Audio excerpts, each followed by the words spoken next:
After 108 hours, my fast is officially over. I started this morning by slowly sipping some warm bone broth, and I'm still feeling great. But this experience wasn't just about surviving without food. It was about transformation.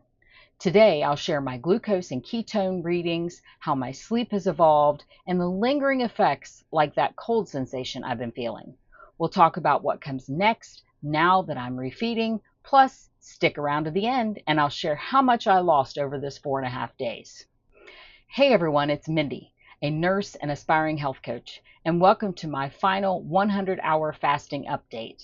Or should I say 108 hours. And actually, this won't be the final, as I plan to do a few post-fast videos as well. This experience has been incredible, and I'm excited to break down my last set of results and share what I've learned.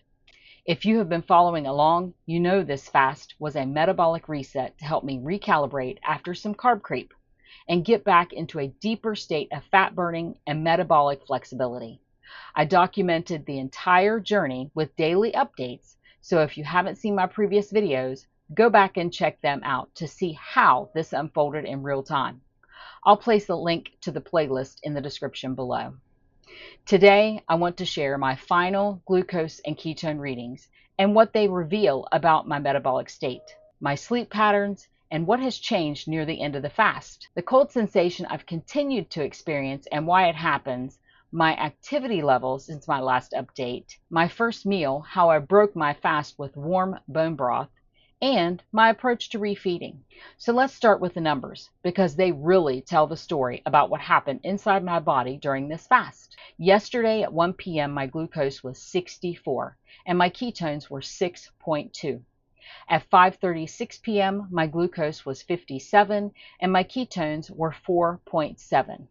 This glucose was a bit on the low side, but I was feeling fine, so I just monitored it. Curiously, my ketones dropped a bit from earlier in the day, and I'm not really sure why.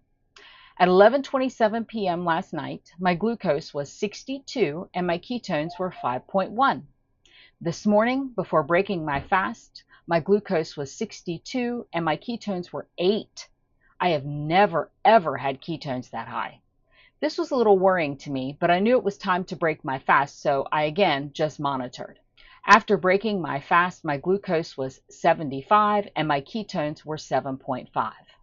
One interesting thing about these readings is that as fasting has extended, glucose has tended to stabilize at a lower threshold, while my ketones have continued to rise, especially beyond the 72-hour mark.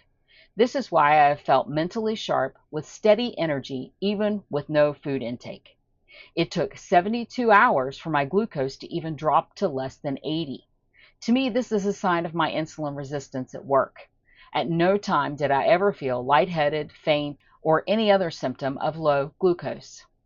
If I had, I would have immediately broken my fast. While I had a goal of metabolic reset, if any other issues would have arisen, it would have caused me to eat something. Sleep during a fast is always an interesting topic. Here's what I noticed in the final stretch.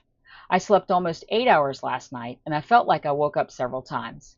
Again, my Oura ring proved me right as my deep sleep was low, and it showed I was awake a good bit. One trend I've observed is that as my ketones have increased, my mental clarity has improved, but sleep became lighter. This happens because ketones fuel brain function, and sometimes that leads to increased alertness rather than deep sleep.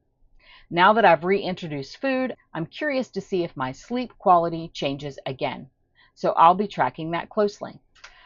The lingering cold sensation. Even after breaking my fast, I'm still feeling extra cold. This is actually completely normal, and here's why it's happening even after food reintroduction. Number 1, hormonal shifts. Insulin is still low, meaning thermogenesis or heat production is reduced. Number 2, energy prioritization. My metabolism has been focused on fat burning rather than generating warmth. Number 3, nutrient absorption timing. Since I've started eating again, my body is slowly ramping back up rather than instantly returning to normal digestion-driven heat production.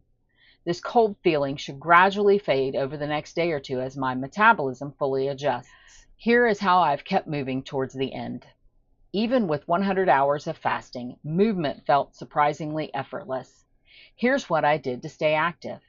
Yesterday, I walked 1.69 miles, keeping my circulation flowing.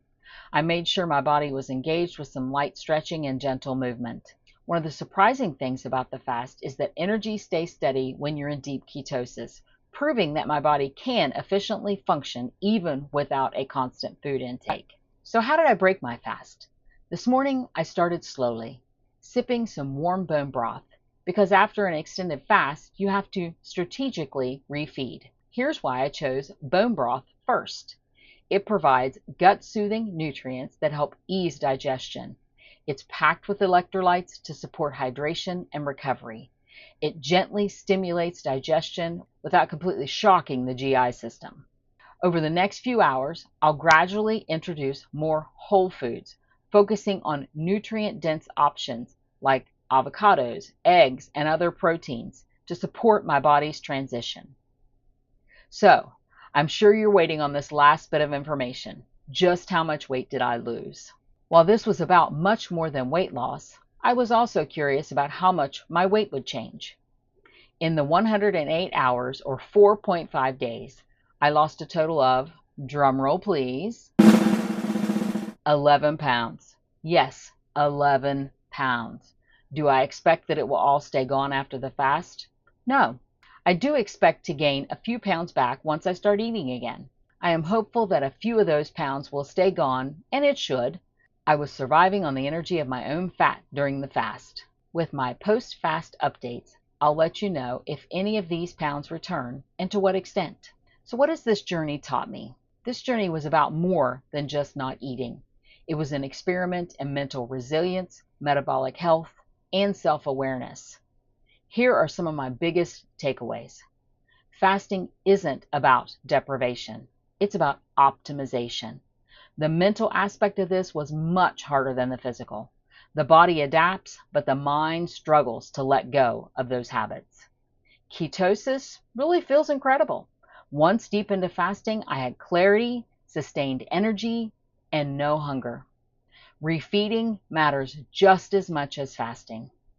What you eat after a fast determines how successfully it truly is. So in other words, I can't go back to the same eating habits or carb creep that I had before. I'd love to hear from you. Have you done an extended fast? What was your biggest lesson from it?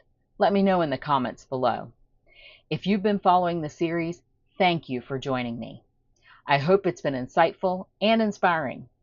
Next, I'll be tracking how my body readjusts after this fast. I'll continue to monitor things like glucose level, digestion, and energy shifts. So if you're curious about the process, please make sure to like and subscribe so you don't miss those updates. This fast has been one of the most rewarding experiments I've done in a long time. I truly believe in the power of giving your body time to reset and heal. I'm very grateful for this experience, and I'm excited to see how my body continues to adapt in the next coming days. Thank you for following along, and I'll see you in my next video.